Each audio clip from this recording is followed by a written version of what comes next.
To ఉమక్క చేతి వంట. ఈరోజు నేను మీకు చూపించబోయే రెసిపీ ములక్కాడ సాంబార్ అప్పడం. ఫస్ట్ మనం పప్పు ఉడకబెట్టుకుందామండి. పప్పు చారుకు ములక్కాయలు కొంచెం ఎగ్గుట్టు ఉంటాయి కదండి, వెగుట్టు, కాబట్టి అది పోయేలాగా మనం కొంచెం ఉడకబెట్టుకుందాం. ఒక 2 minutes ఉప్పు కొంచెం వేసి ఉడకబెడదాం. ఆయిల్ వేసుకుందాం. జీలకర్ర, ఆవాలు, ఆనియన్,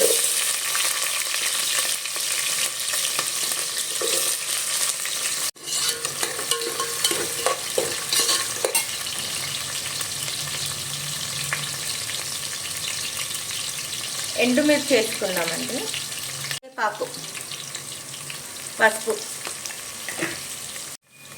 అల్లం వెల్లుల్లి పేస్ట్ వేసిన తర్వాత పచ్చివాసన పోయేంత వరకు ఇలా అనుకుంటే సరిపోతుంది. ఫస్ట్ మనం కట్ చేసుకున్న దోసకాయ ముక్కలు వేసేద్దాం. ఈ దోసకాయ ముక్కలు కొంచెం మగ్గాలి, కొంచెం ఇట్లా ఉడికినట్లయితేనే బాగుంటుంది. ఈ పోపు మొత్తం అయ్యేంత వరకు మన గ్యాస్ స్టవ్ మొత్తం లో ఫ్లేమ్లో పెట్టాలండి.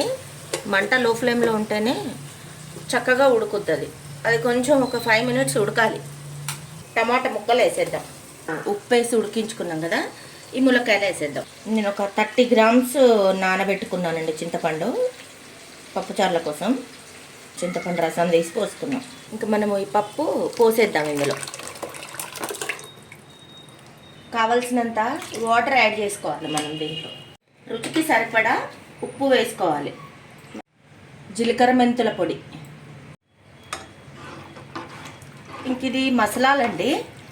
ఇంకా సాంబార్ చక్కగా మసలితే సరిపోతుంది అంతే. పప్పుచారు రెడీ అయిందండి.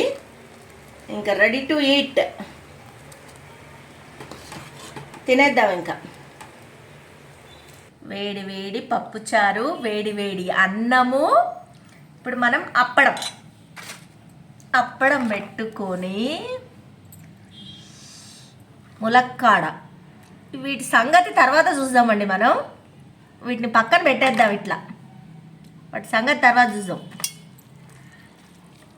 వావ్, నోట్లకి నీళ్ళు వచ్చేస్తున్నాయి చూడండి. ఇలా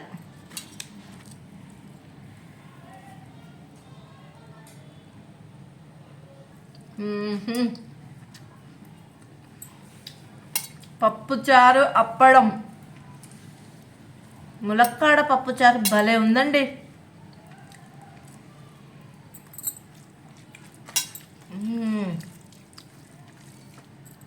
వేరే లెవెల్.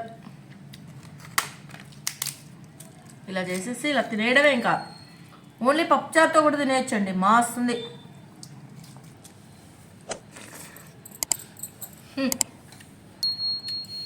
అబ్బా, అమృతం. ఇది ఇప్పుడు ఇలా ఉందండి. ఇలా నోట్లో వేసేసుకుంటే కరిగిపోతుంది. ములక్కాడకు మంచిగా ఉప్పు పట్టింది, పులుపు పట్టింది, అద్దరిపోయింది. ములక్కాడ.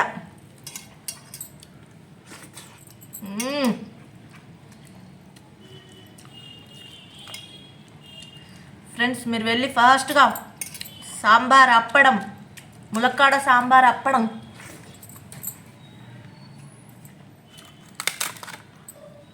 స్వర్గం. మస్తుంది ఫ్రెండ్స్, చేసుకోండి. ఇంకా మీరు